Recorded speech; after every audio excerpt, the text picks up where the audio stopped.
My name is Kabelo Moremi, Big Frat. I am part of an amazing hectic. Shout out to Zach. Yeah, my name is Kabelo Muremi, a part of an amazing collective, the Sobering Podcast, and we've collaborated with Play in order to give you guys these mixes. But in order for you guys to get the full gist of it, I am gonna call upon somebody that is very close to the brand, that is within the brand, and that can explain everything behind the mixes. So please, guys, give it up for Anati.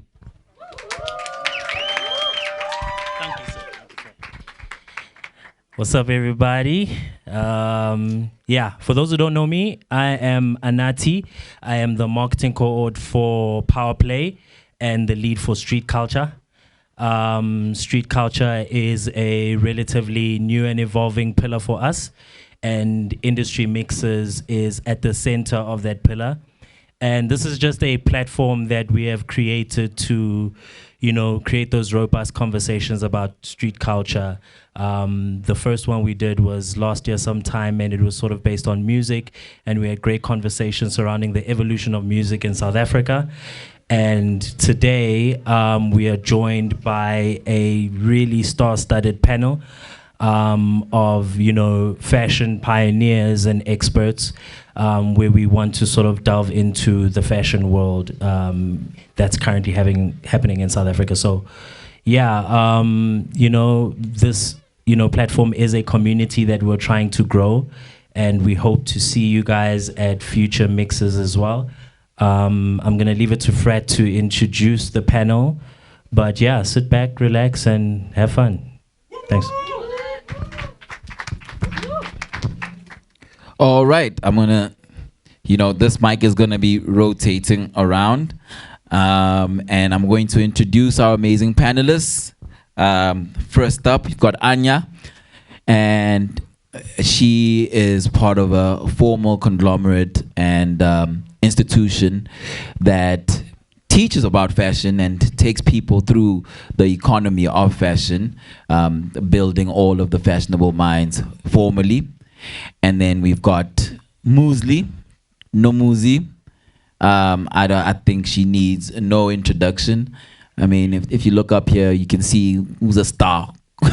like a star, like it's palpable, the star energy.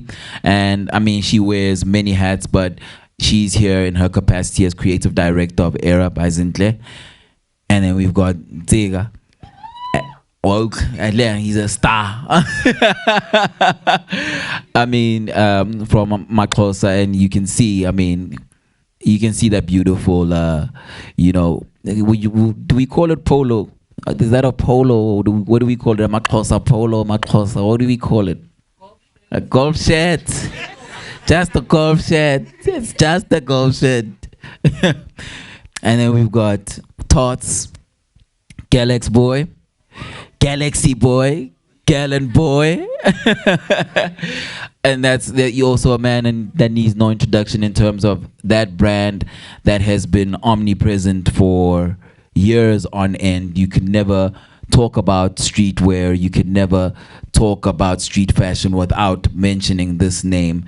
And it's just grown levels every year. And yeah, these are our panelists, super amazing people. So to kick it off, let's give them a round of applause, warm them up.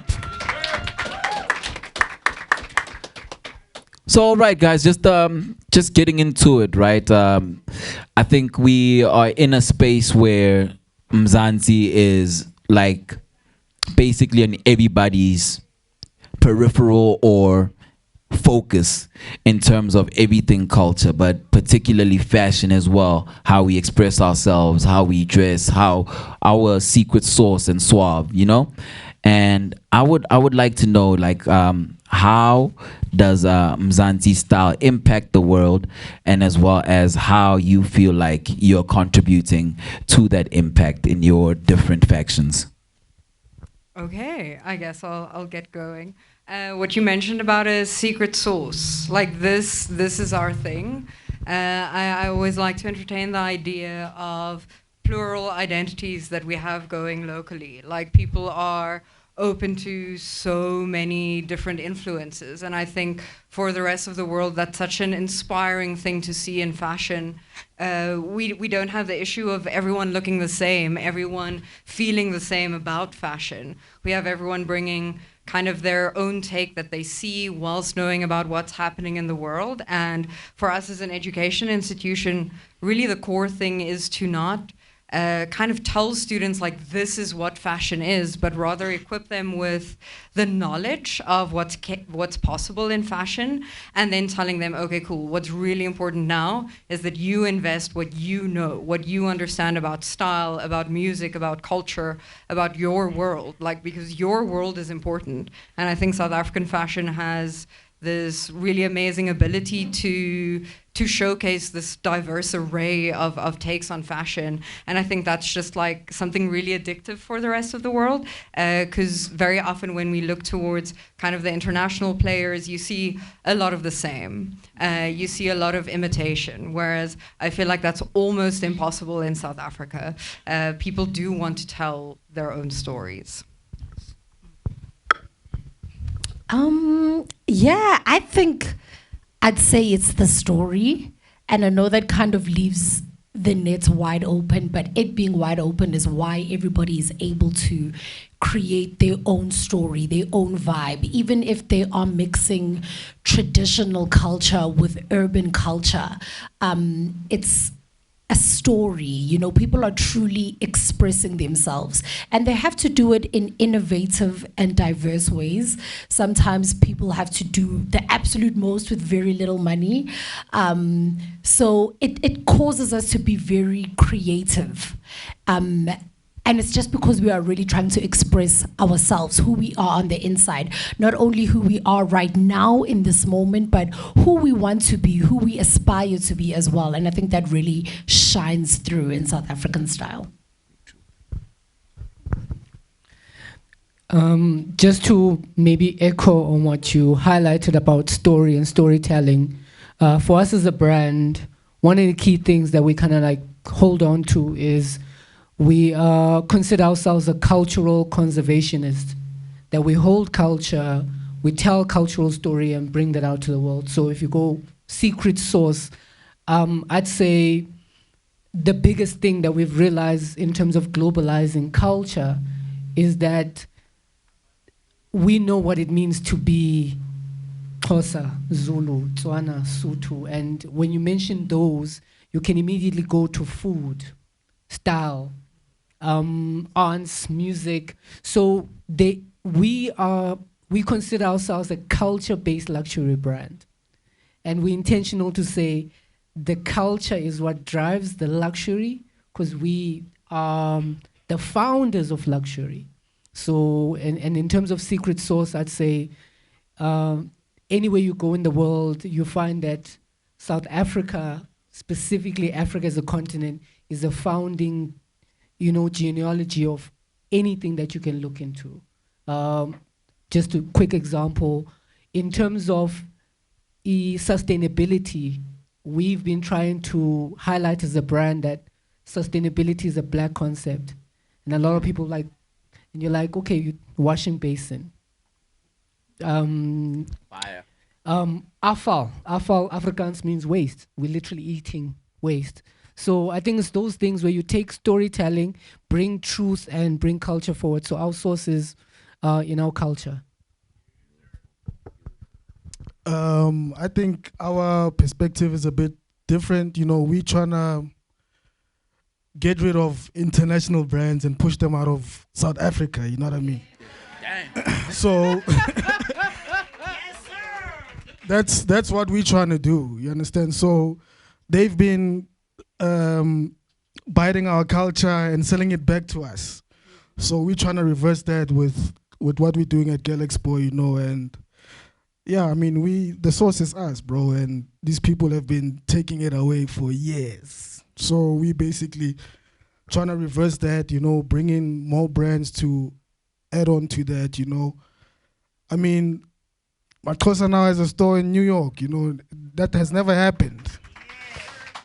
So bit by bit, New York, Paris, we're coming with the Makosa stores.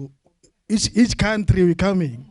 You understand? So that's basically the mission for our brand, and you know, I'm sure every brand here wants to push out the people that have been chowing this money. I mean, like, the fashion industry, I think it makes about 120 to 140 billion per year. Where do you think that money comes from? It comes from our people. So that means they're hungry to buy this fashion. You know what I mean? So we as black creators have to create those brands and take that whole 120. When you go into the mall, you don't see anything else but Makosa, Galaxy Boy, Era, etc. You know what I mean? So, yeah. Yeah. Fire. You know, conflicted because I'm like, man, you're gonna kick the Nikes out, man. But now, you guys mentioned a lot of important things, right? The element of storytelling is very prevalent in a lot of your answers. The element of globalizing culture, right? And also just the stories of these individual brands as being proudly South African, right? And then there's also that learning from these brands and these cultures, right? And Anya, you in a institution that teaches such, right? How do you feel like you incorporate the storytelling of, you know, local brands and what local designers are doing in this frontier at your courses at Stadio? Okay, thank you. I think what's really important for us is, again, as Stadio School of Fashion, we really believe in the next generation of South African fashion creatives. There's no compromise on that. That is what we are working towards. I think that's a really fundamental thing for the whole team, is that South African fashion and understanding of what the creative spirit is, it has to happen here, it happens now. So we really focus on exposing students to what we could call kind of like international standards, but in no way by kind of enforcing almost an international idea of taste. It's rather a thing of like, do you have the standard skill set to perform technically very well, but we do encourage that. How are you bringing your world into it? And with everything that was mentioned now about the secret sauce and the cultural heritage that spills into fashion and really gives it momentum, we do promote honesty in fashion, right? We don't want fashion to be something that seems abstracted or removed from the everyday existence of South Africans. That would be to create a space that's almost difficult to reach. So we want to promote this idea that fashion happens here, it happens now. It doesn't only happen in this neighborhood or that space. So rather we encourage students to come into their projects, to come into the spaces with a fashion story that they can contribute. And then we look at local brands to say, cool, this is how storytelling can be avant-garde. It can be ready to wear. It can go directly back onto the street. So it's all about really a diverse understanding of what's happening locally in fashion, and never about pushing one idea of what fashion is, because we also hold true that fashion locally is ever evolving. It's not this standard thing that we're always going to be set in one idea. It's ever evolving, and we really want our students and our graduates to be those next forces that show the other, that show the new, and keep it relevant to their world and to their environment as well. Nice. Now, this question I think I'm gonna pass on to Muesli as well as Tots, right? Now, when we look at fashion, and everybody would, you know, think about the big names in terms of like, okay, this person's a designer or this person is this, you know, but they don't think about, some don't think about the whole ecosystem of the business, you know. And Muesli, you have an interesting title in terms of what you do for Era. You know, you're a creative director, and to people that would not understand what a creative director is, for example, when they like, okay, Pharrell is creative director of Louis Vuitton's menswear, and then everybody be like, this guy knows nothing about design. Oh, he designed this. These pieces are all terrible or whatever, you know. But then do we understand completely what the role of a creative director is within a fashion house or within a brand? I don't think people understand that. I don't think also young people get it. I feel like when people think creative director, they think Pharrell at the end of the Louis Vuitton fashion show taking the bow. They don't think about having to go to Pitori to go and check the trailer. They don't think about the little, like the day-to-day not fun stuff that needs to happen, you know? And I think also just sometimes the overwhelming and sometimes underwhelming role that you play in the business. Sometimes it's overwhelming in that, how am I, guys, if I don't pick up my phone, like it's the end of the world. But also underwhelming in that, sister, I know you're stressed about your shoots, but the stores are on fire. You know, there's other things that are happening in the business. So it's really important to understand that it's not just the end of the fashion show. It's literally from, and sometimes it's not even your idea. I think I'm there to even direct Zinhle's creativity, you know what I mean? And sometimes I have to remove myself of what I think would be dope or what I think would be cool. But how do I then translate this in a way that speaks still to the vision of the brand, but also speaks to the customer, but also speaks to retail? So it's a very holistic thing, and you have to be able to work with sales, you have to be able to work with retail, you have to be able to work with HR, you know?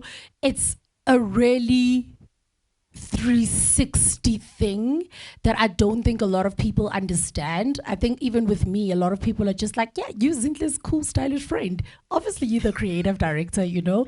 But it's just like, I can go weeks without speaking to her. And the one day she'll call me and all hell will break loose, you know?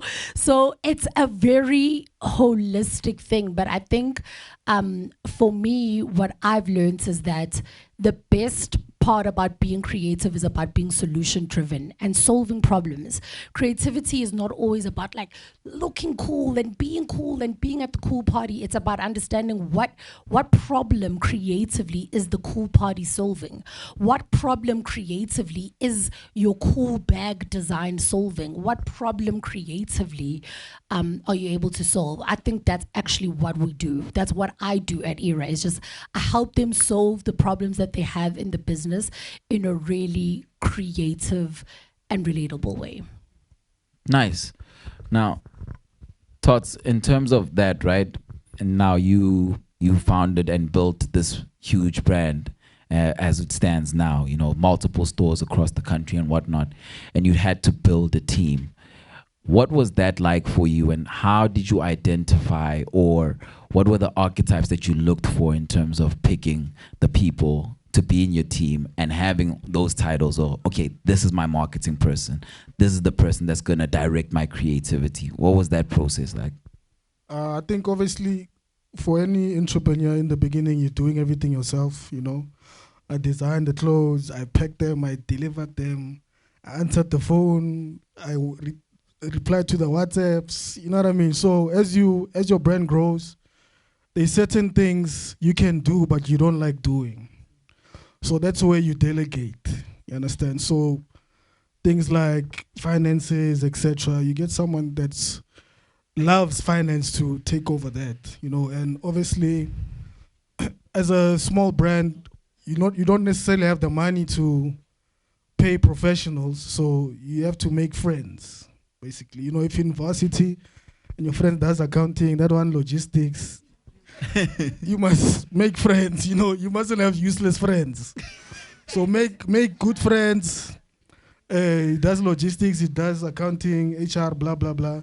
Then you slowly build your team. But basically, I built it on things I didn't like to do. So I don't like doing this thing, so let me find someone that loves speaking to people, you know, customer service, someone that has a good eye for hiring. So I think the first person I had was our financial guy. Then we got a HR lady. Then it was customer service. I think marketing was the last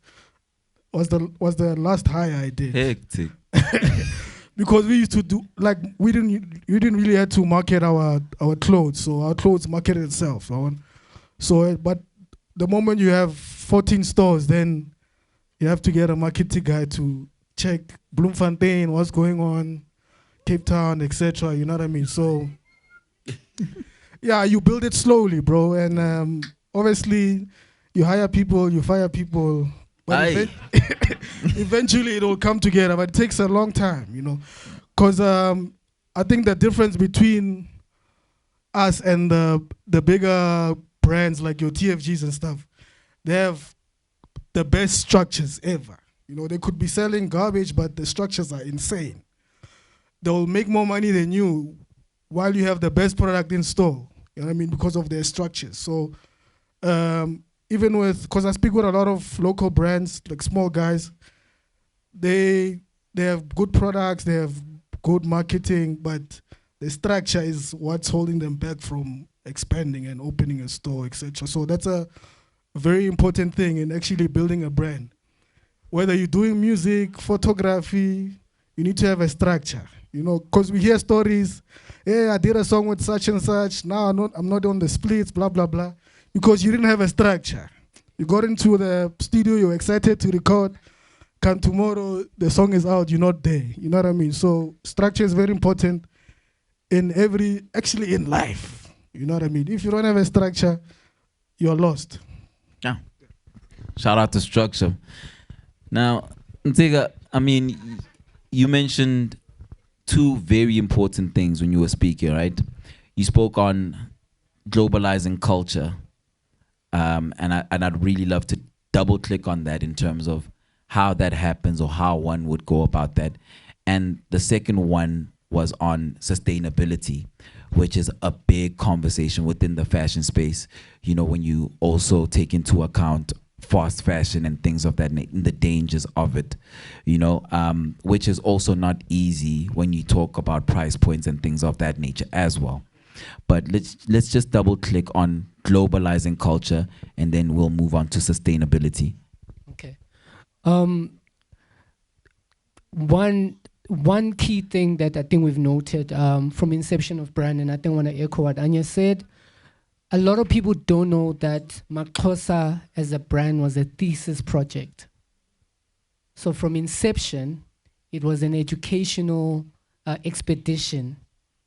And the thesis is aptly called Knitwear Solution for Xhosa Initiates, where there was a cultural phenomenon of Xhosa Initiates and they had to be new men, do away with old clothes, and what they were wearing was Western. It was not tied to culture.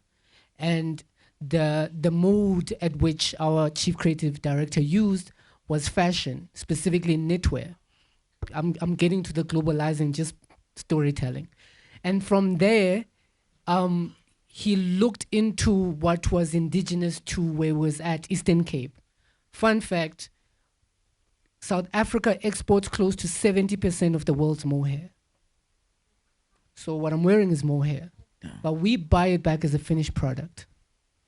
Washed in China, in Europe and the US, we buy it back. So if someone's wearing a mohair coat, they'd be surprised that it's in Utnik, it's in the Karoo.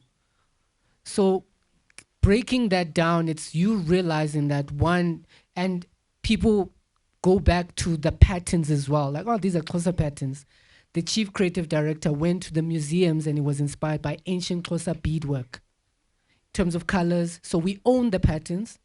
We have an IP on the patterns because he then looked into going through Xhosa beadworks and seeing what he can interpolate and create as his own.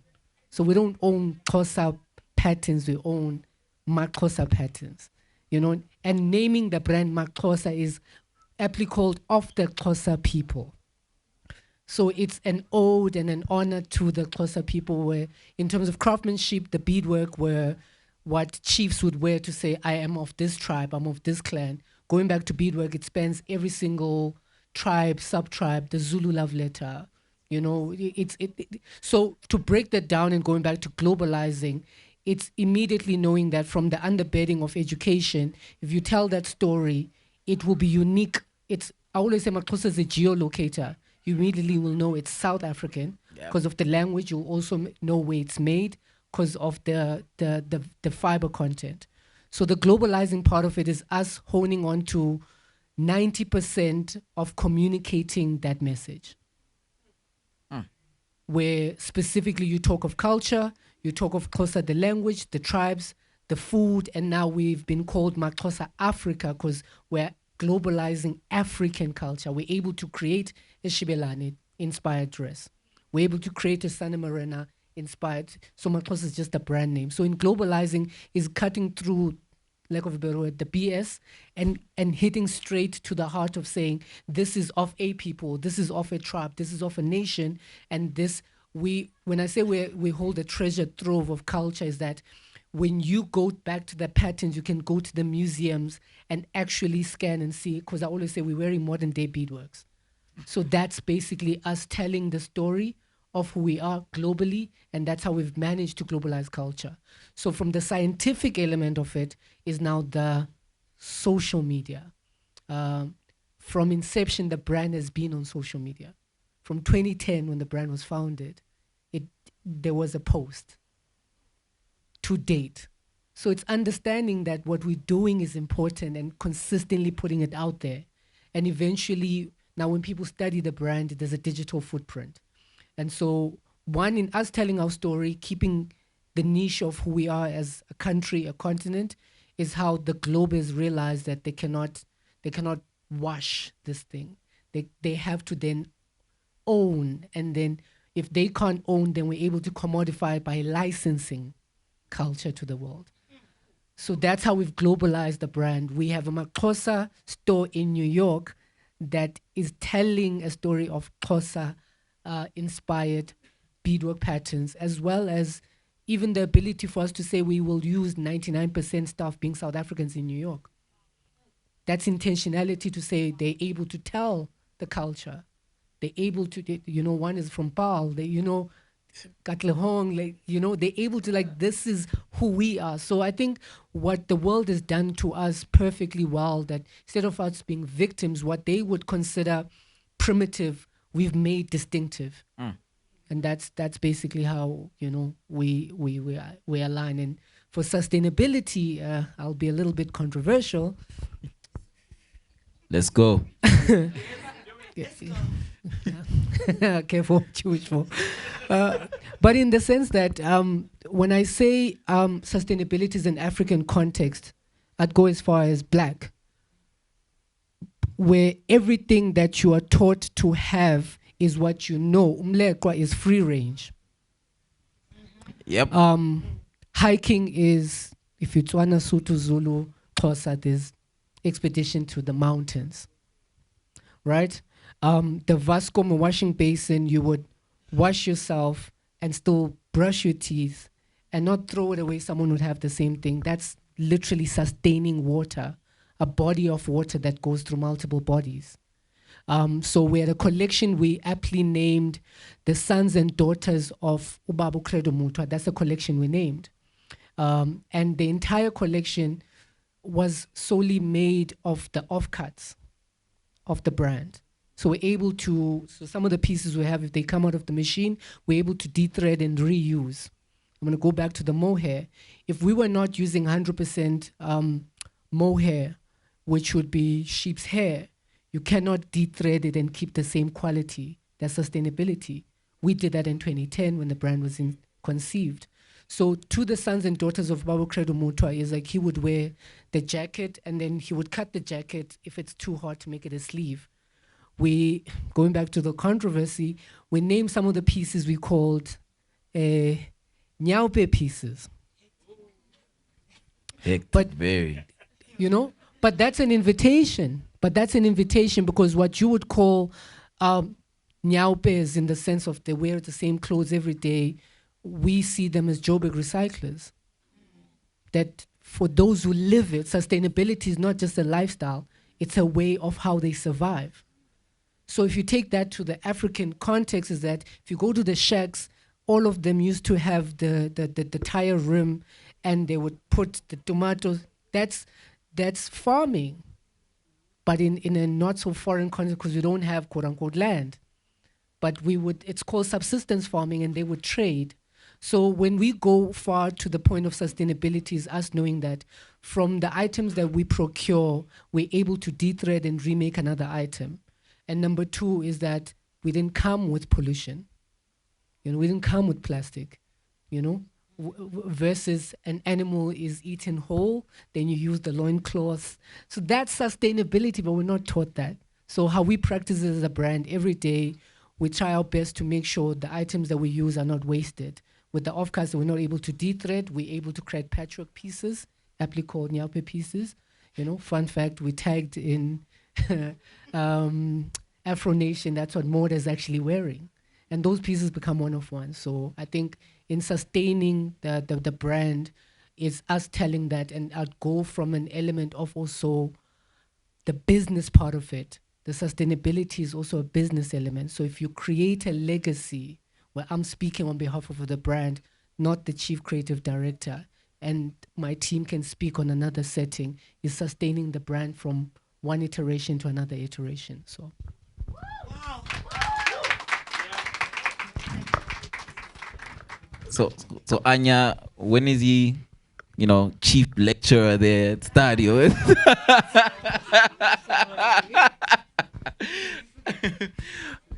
But now, Anya, like when we speak of, again, the prevalent thread of storytelling, right? How is, because I mean that's always been a part of fashion. You know, we there was a 24-hour, you know, FTV was there, and there'd be like fashion movies, and then you hear about people shooting those and things of that nature. In today's age, and they also mentioned like the inception of Maxhosa, there was a post, 2010 and whatnot. How do you incorporate the element of storytelling and content within the theory of your the curriculums that you guys offer? Amazing, thank you. I'd like to first touch on sustainability, if I may. Definitely. We really do view that as part of storytelling as well. Embracing this idea that clothing, whether it is through a heritage perspective or a lived experience perspective, that clothing is part of the story of who you are as a person. Anything that you put onto your body can tell a story about who you are. So we embrace sustainability in education, especially by exposing students to kind of best practice examples from the mannequins that are outside, especially the one in the middle. That was a project with Levi's where they provided us with a lot of like dead stock garments that they had nothing to do with, and we just gave those to the second years and we said, free reign, like do whatever you can with these, and the results were absolutely incredible. So 100% sustainability is a core discussion. But it's also something that's so innate to the way that we consume around us. Like, we do like to engage ourselves with what we buy, and just really promoting that there is a larger relationship shaped between us and the things that we consume is quite a big part. Now, in terms of storytelling, thank you. We really try to promote for students. So obviously we have degrees that kind of span the fashion spectrum. So of course design being the core of it, but then we also have the buying focus, which is for students specifically going into retail, having to help with financials, accounting, etc. And then also media, where we train photographers, videography, etc. So understanding that you as a fashion creative collaborate. Don't be codependent, right? Tell your story, develop content that is unique to what you want to say, but know that there are these people around you that are also just driving to tell a story. So we encourage students in all of our modules, basically, create a lookbook, whether you're creating a lookbook from the range perspective of someone that might end up working for TFG, right? Are you creating a lookbook? Are you creating content that would survive in kind of a more corporate fashion environment? Or are you trying to do something that is more upcycling? Where are you showcasing yourself in that environment? So we send our students out into the world. They have a module that they have to take, which is experiential learning, where they basically have to do a certain amount of hours for accreditation for their degree. So we send them out into the world. We tell them, go and add your story, go and learn, come back, and then create a space where you're starting to develop a narrative and use the skills that you have to really push that narrative. And I think a big thing is our lecturers are all quite nerdy, if I can just put it that way. Everyone is there to really understand what is going to drive a student to become the best version of themselves. So we cannot, as lecturers, ever entertain the idea of telling these stories on a student's behalf, but rather encouraging them to develop these stories in their content. So our students, I mean, recently Tanaka was a star student, was the winner of the local South African Fashion Week Young Designers Initiative, and really the purpose there was to see how everything that Tanaka as a student that they were able to develop, what could we provide them with in order to push that story? What are the resources that we as an education institution have in the diverse skill sets that our educators have that can really benefit the individual in what they're trying to achieve? Nice. Now, you mentioned something important there that I want to throw forward to the guys in terms of a branding perspective, right? Collaboration, why is it necessary? And what do you think the fundamentals are when two brands, especially of the same industry,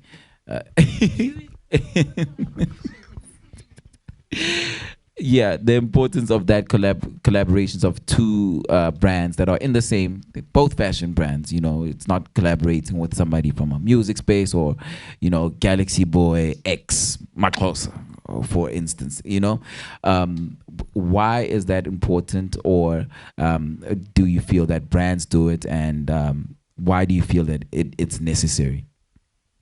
I think obviously when you do collabos, it's all about benefiting from each other. You know what I mean? And also, obviously, it has to make sense. If I do it with Maxhosa, it's gonna make sense, and he's gonna tap into my people. I'm gonna tap into his people. He's gonna get new customers. I'm gonna get new customers. But obviously, the work has to make sense. We can't just put out something just for the sake of collabing. You know what I mean? So it has to make sense, and it helps increase the value in the brands, and also shows people that that we're not alienated like international brands that never collabo with each other. You know what I mean? So collabo is very important because together we can go further. Instead of us doing individual things, he's doing this, I'm doing that, but we never come together to contribute to the mission I was talking about earlier, about kicking out these people. You know what I mean? So, yeah, we do a lot of collabos. And obviously, we have to benefit. You don't want to waste your time. There's been collabos I've rejected because you just see what it's a waste of time. What constitutes a waste of time? When you see that there's no value, because some collaborations is just money. But you see that these guys they actually need you to elevate their brands. So you're not getting anything, you're just getting money. If you need money, just go to the bank. You know what I'm saying? So collabos, you have to be strict in choosing who you collabo with, because tomorrow you might think, it's a little thing, they're gonna be bigger than you the next day. You know what I mean? So it's about making sure you benefit and they benefit. But if it's only them benefiting, then you're just being used. You're just being bought for. There was another brand who wanted to collab with me. They were basically trying to tapping into our market. It's like a white brand. They were trying to tap into our market, but I saw that from afar. I'm like, guys, I can't do this. You know what I mean? So you have to analyze these things. Don't just say, it's a big brand, let's collab. No. Because at the end of the day, you're going to suffer and they're going to use your brand to go further, So, yeah, you have to be... And obviously, sometimes collabos come when you are not financially well. So sometimes you might, because I won't lie, in the beginning I used to collab with everybody. But at a certain point, it came to a certain point where, let's say, for example, Play wants to make 1,000 t-shirts or whatever, right? So my brand needs to make 5,000 t-shirts a month to survive, right? So now Play comes, you say, I have R1,000,000 or whatever. I want to make 1,000 t-shirts. So me, I must stop my production, 2,000 t-shirts for Play. Then my business slows down. Then I push their business. So it doesn't make sense. So those are the things you need to look at. Is it slowing down my business or is it taking it further? Then you make this decision to collab or not. Yeah, but don't worry, Play will take your brand further. In terms of collaborations, I think how we've also approached it as a brand is in the protection of the actual brand. There's this theme that we speak of when we speak as a team, is that we actually scratched out the word collab and collaboration.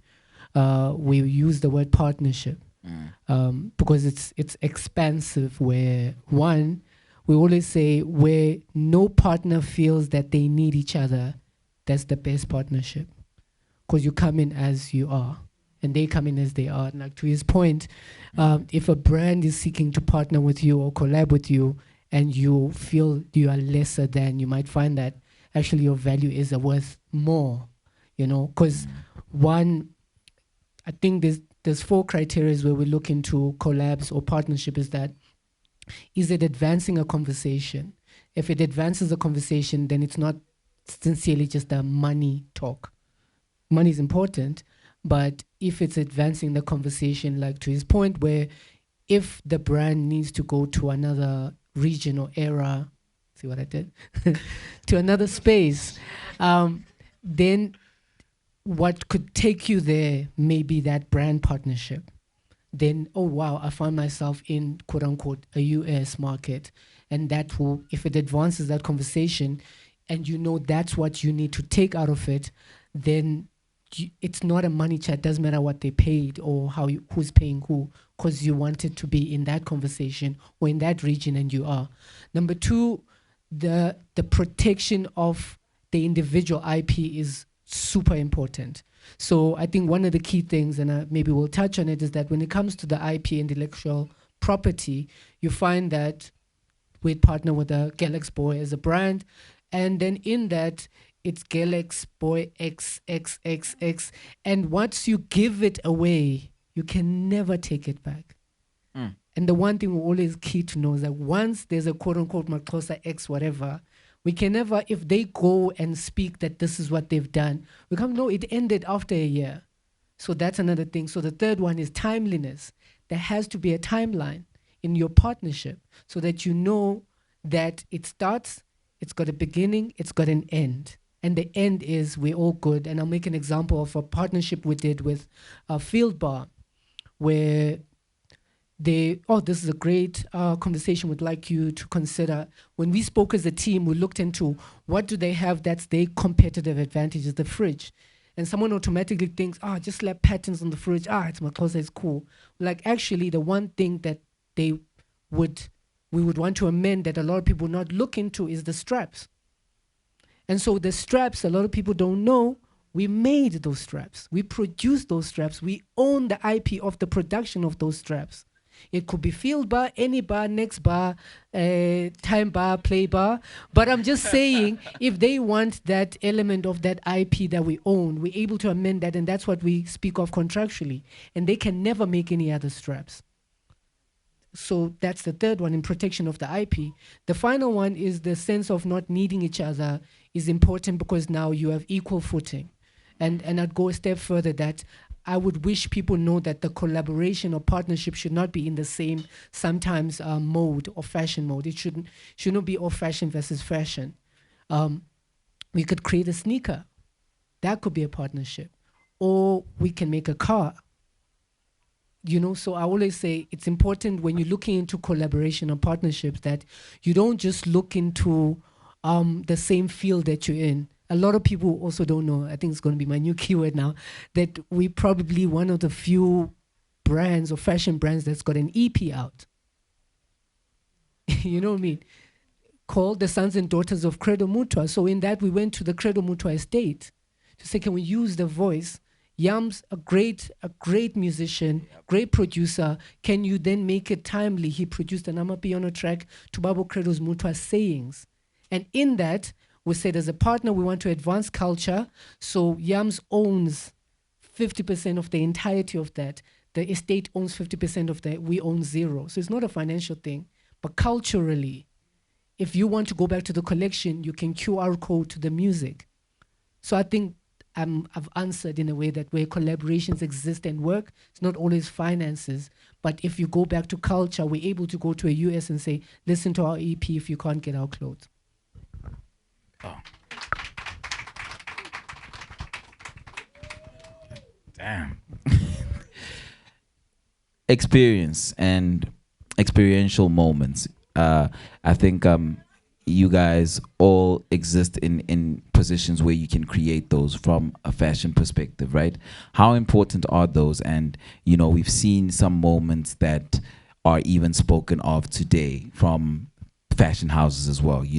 A good example would be like a Galaxy Boy, the Cypher Sessions, and now we have a 25K who we all remember from those, freestyle sessions. How important are those experiential moments in extending a brand, and how do you make sure that it links back into the core business as well? I think those moments are super important, and not only in fashion, but just I think in general, brands are really taking it back to telling their own stories. You're not gonna catch like the play corner in the little corner of a festival at the back where people are just like, do you guys have some ice? Where nobody's actually engaging the brand. A lot of brands are really going back to creating their own events, their own moments, so everybody who's walking through that door, walking through the event, has a full experience of what the brand is about. And I think that can be in many spaces. It can be as an actual event. I think with Era, Z Nation Fest is a big one for us, and that goes back to merchandise, it goes back to the bottom line and the main thing being the main thing, but it gives people another experience as well. And I think also, we are really blessed to have Zinhle at the head of our company because people just love her. Yeah. People really just love her, who she is as a person, and they want to experience that. And she has a way of reflecting her light onto other people to make them feel like they're a part of something.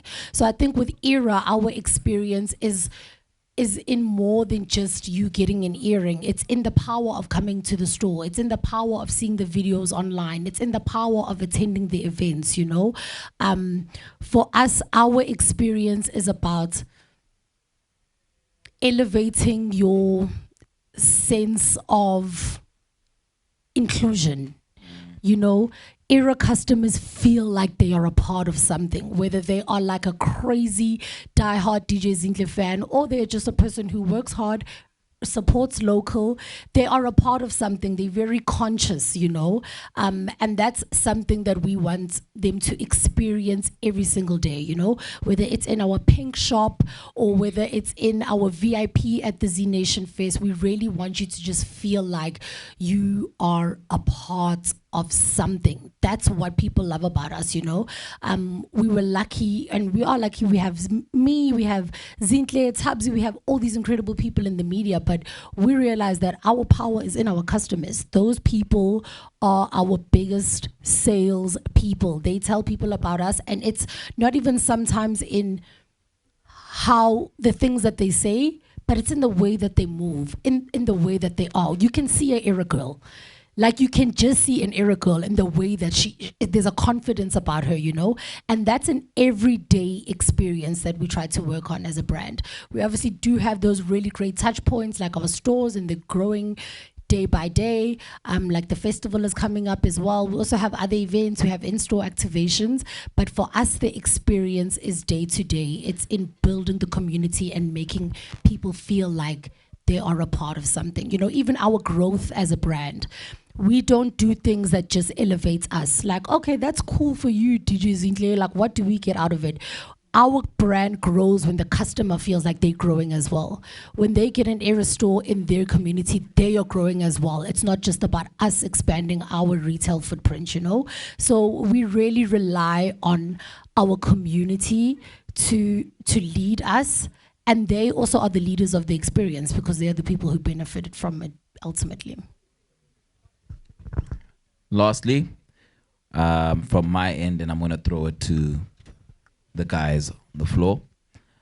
One thing you want people to take away from any institution that you're representing today, from Stadio, Era, Maxhosa, Galax Boy. One thing, fashion is vibrant and dynamic, and there's something about what we see happening culturally in South Africa, and that just kind of feeds itself, that translates so well into fashion. And for us as a brand, if I can call this a fashion school a brand, is really just to promote that fashion is for everyone. Fashion is a social reality. Fashion is not something that belongs to a select few individuals in select spaces, but rather that fashion is a growing conversation, and that the more people feel welcome in the fashion conversation, that's really what we want to promote. Experiences, collaboration, partnerships. The more people are involved in fashion, the more fashion benefits from it. And I really think that's a core thing for us. Thank you. That was good. I think for us, we really just always want to encourage people to stay curious, you know, really always questioning, and not doubtfully or negatively questioning, you know, just trying to get more knowledge, and not just for yourself, but for the people around you, the world around you, you know. Stay curious and just, I mean, our slogan is your time, it's our time. And that's really, really big for us. I think, especially as women, we have, we kind of feel like you're running out of time, my baby, you know. But for us, it's really about celebrating that every moment is important, and you really have the power to shift it in any way that you want it to go. So I think it's really about staying curious and just remembering that your voice is important. Like the earrings and the sunglasses and all of that, that comes afterwards. Like if we can just keep you feeling like, I think my voice is important. I feel like me buying these earrings is helping these people go to another level. Like my contribution means something. Like that's the most important thing for us.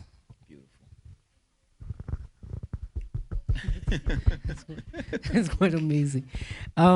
For us, the one thing, it's one of our collections that we released in 2013. My heritage, my inheritance. And to break that down, because it feels like it's a nice keyword, it's what we've inherited is our heritage. And we always usually call it's H equals I, is that if I speak a language that's indigenous to me, and I use that language and I name a brand after that language, and I get back commercial value of that, it's what I've inherited, you know. So I feel like if there's anything people need to look at when they look at Maxhosa, and I'll be a proponent for it long after maybe I'm not even there, but neither here, that culture is the conversation that kickstarts everything. So what we've realized quickly is that when we look for inspiration, we don't look beyond where we're at, which is South Africa. We don't look beyond where we're at as if we are Zulu, Tswana, Sotho, Tsonga, Pedi. That's what you know. So if you already look into what you know, you can build from what you know, anything that you consider. And globally, I think there's a conversation about Mabena, but literally, amapiano is a word that talks of playing keys. You know what I mean? In a South African slang. I don't know if I'm making sense. So I think in that, if one day you want to create a brand called Potgitier, people will get it. You understand what I mean? You know, you can go to Milan, you're like, I know this one's Potgitier. And someone's like, but when they research, they're able to geolocate where it's from. So if there's anything I'd say for us as a brand is our heritage is our inheritance. So where there's no concept of money, we getting land, we can get it back through mohair because this comes from a farm, you know. If you can't get the coins, you can get it back in the lingo, which is mateki, and then you get to partner with quote-unquote brands and commodify it. So culture is the connector.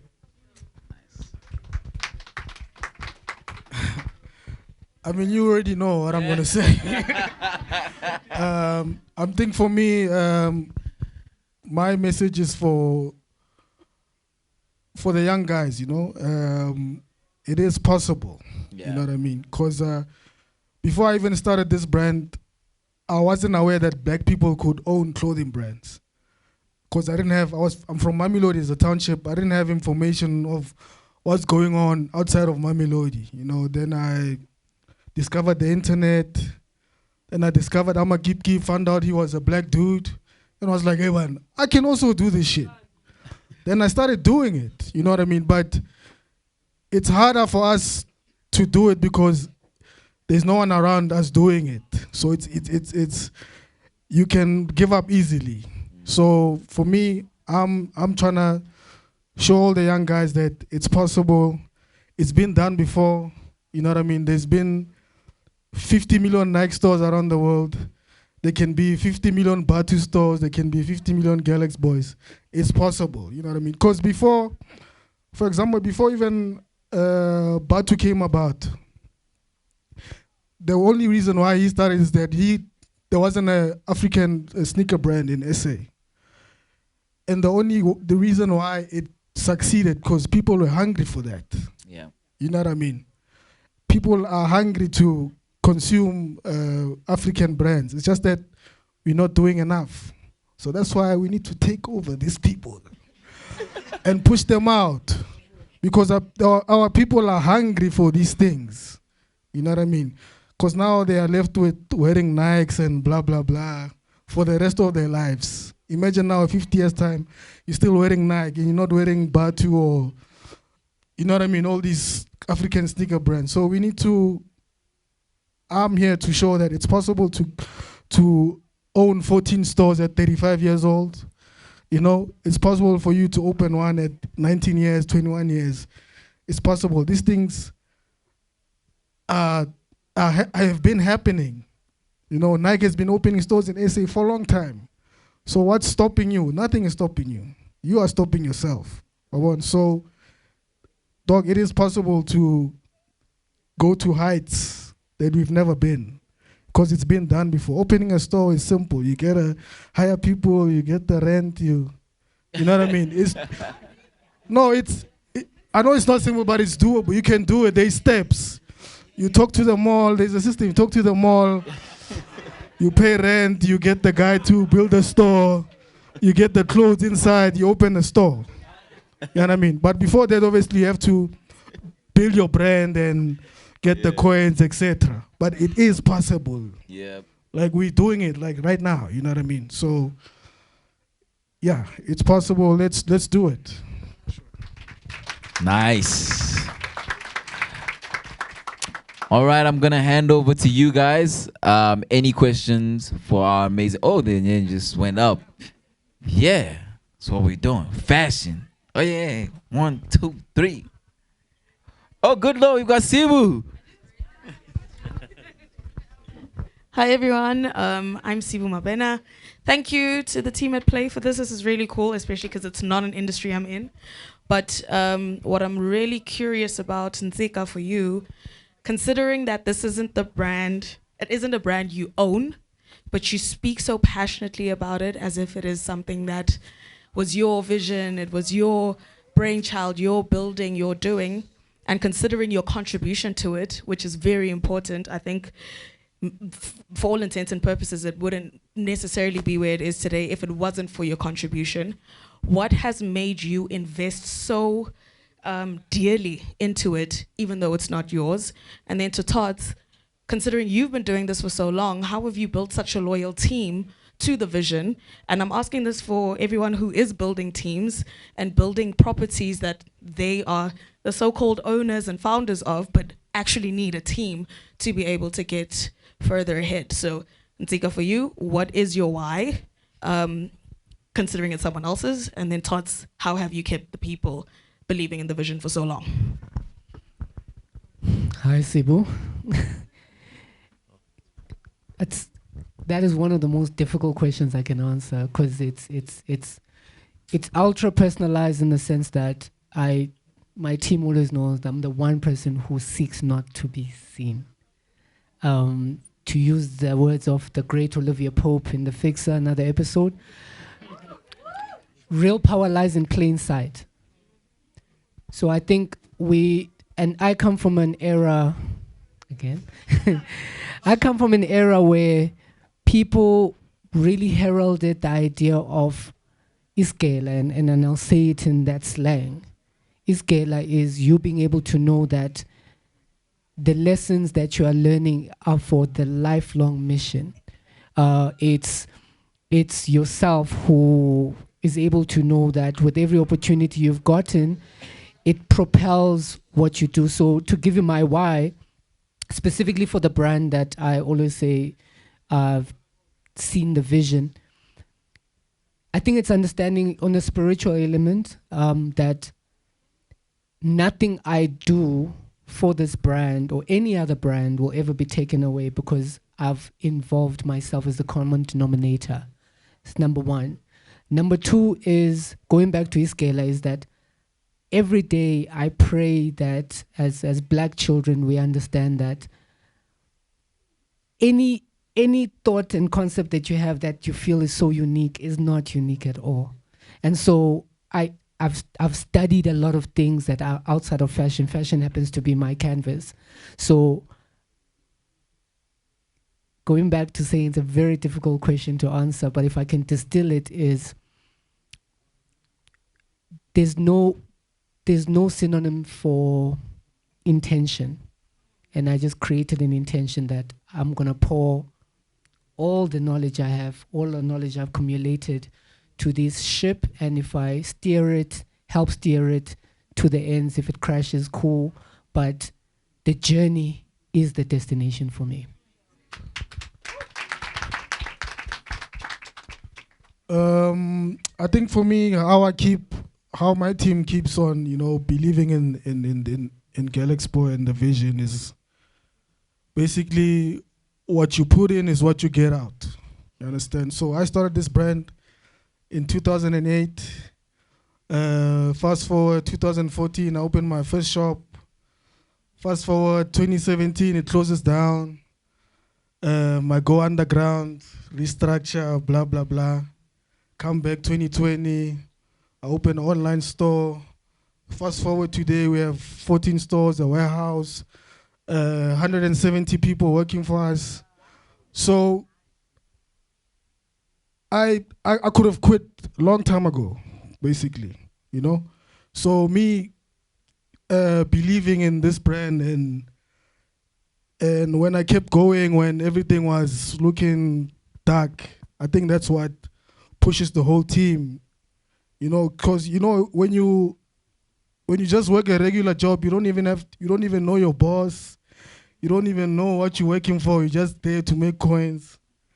But now when you know the whole story and what it has been through, and your contribution is needed to push the brand further, I think that's what keeps my team going, and yeah, I think so. I think what I put in is what I'm getting out, basically.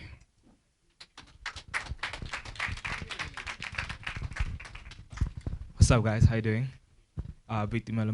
So, kind of like the common thread I've seen throughout the questions that Gabriel has asked has been on like storytelling, right? but I kind of like have seen a differentiator for like major brand has been in controlling narrative. And I kind of like, for an example, for like context based, right? It's like Kim Jones, a phenomenal designer. Where he was at Fendi, he told beautiful stories.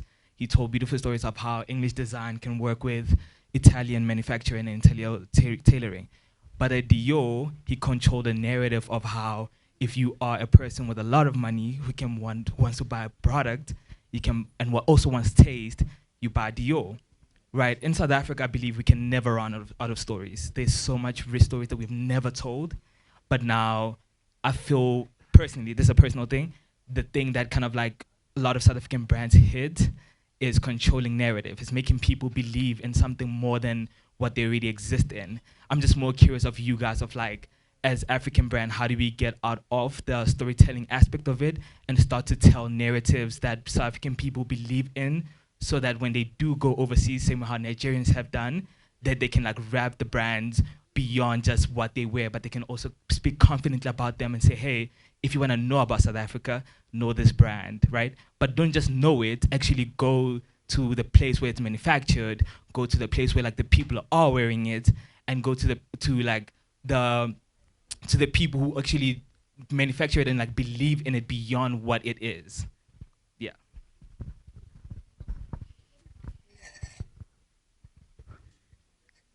Okay.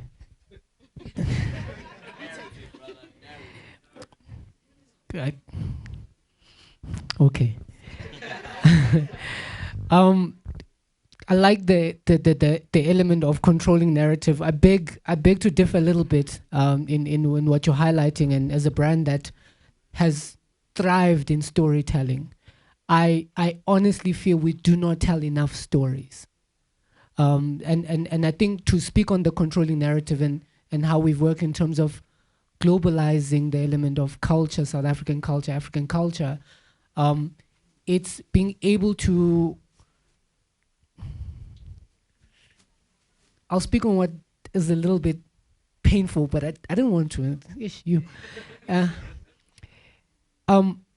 In New York, every club plays amapiano. There's not a single South African DJ. In Paris, every club is playing amapiano. There's not a single South African DJ. And we are, right now it's the Afro Nation, which is great that we have a platform, and that's good. But in going back to controlling narrative, I think it's important to, there's a word someone said, and I think it landed so well, and they said, you must learn to put the pen down. And what they were saying, they were not talking about noting it down.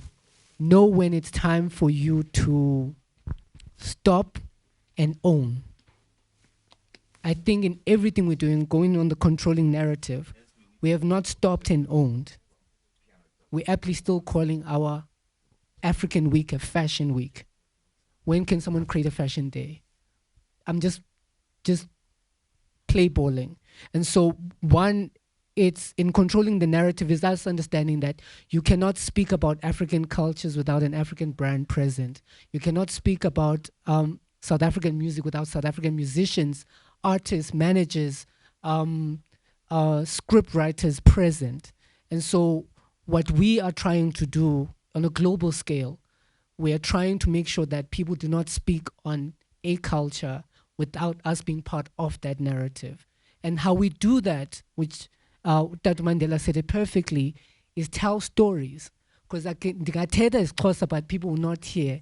Then abantu, people will know what that means, because you can attach it to Ubuntu, you can attach it to humanity. So how we cut through is the storytelling, because it's the invitation. But how you then get to commodify it is how we then protect the IP and say, we will license. So I think in controlling narratives, and I'll speak for maybe the brand that I represent, is that we license culture to the brands that are maybe not of culture, for them to get a little bit of a sweet juice and like, oh yeah, how do I get this? Go back to South Africa. I think that's, yeah. I don't know if I've answered. I think I've... Okay. Retweet. Should we go to the next? I mean, I think I'll just touch on that. I think with us, it's very not very different in terms of like storytelling and narrative. Like at Era, we don't have customers in Abo Bestie. And do you understand, like Abo Bestie?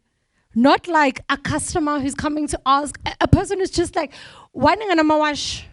Like these are real people. So what we have found in our business is that people aren't trying to be, they don't want you to speak at them. They want you to speak with them. People are not living, yes, they're very aspirational and they want to get to this big next level, Milan, Paris, everything, but mfana, Nida is always like I'm here right now. So if we can find a way to show them that you are right where you're supposed to be, and that's a beautiful place to be, I think that's a really great thing. So at Era for us, it's a lot of give the people what they want, but also mix it with that level of trying to convince you to buy something that you never even knew you needed. It's not an easy thing to do. It's not like as black and white and cut and paste, but we really find that giving the people not what they want, but who they are is really, really important. It's like way more important than like the big flashy, you know, the narrative, bring in the director who's gonna hit the slow-mo, like that is great. But we just want to see bestie, like, you know? So I think it's different for African brands. In our context, it's a very different thing.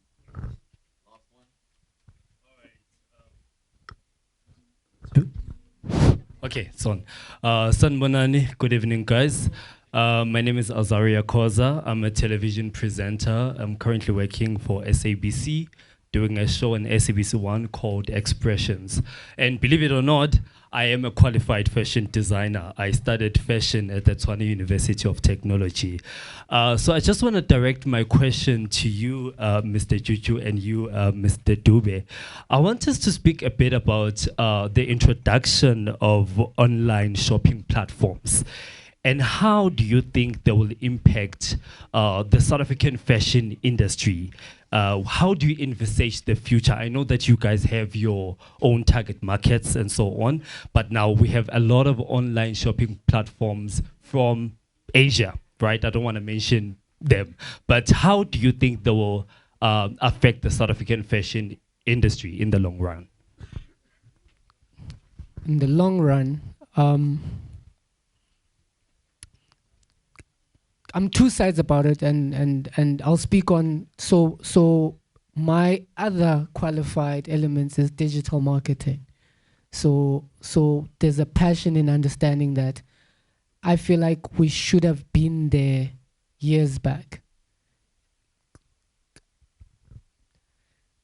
I hate storytelling, but please just humor me. Design in Daba 2016, I believe. There's a guy who came there and he spoke as rechapter. So rechapter would be, you know, where it says prove you're not a robot. And you're like A, I, E, and now it's pictures. How many of us know that we were digitizing books? No, I didn't know that. Yeah. She knew that. Shout out. but I'm just saying, it's when we speak of the digital and I'm going to the online store, is that when we were putting these things, he was crowdsourcing information, and he got paid $300 million for that IP. But all of us digitized those books. And right now, if you put Visa on your iPhone, the Visa image comes up, because now we're able to prove you add robot, you know, when you do the rechapter. So I'm saying what technology does is advance the conversation so much, and this was knowledge that I came across at the design in about 2016. And so it tells us that if we're creating online stores, I feel everything should be an online store. Why? If you flood the market with information and you flood it with localized information, then we own what is liquid gold, which is the information on the back end. We have a festival that we created, close to 2,000 people came there.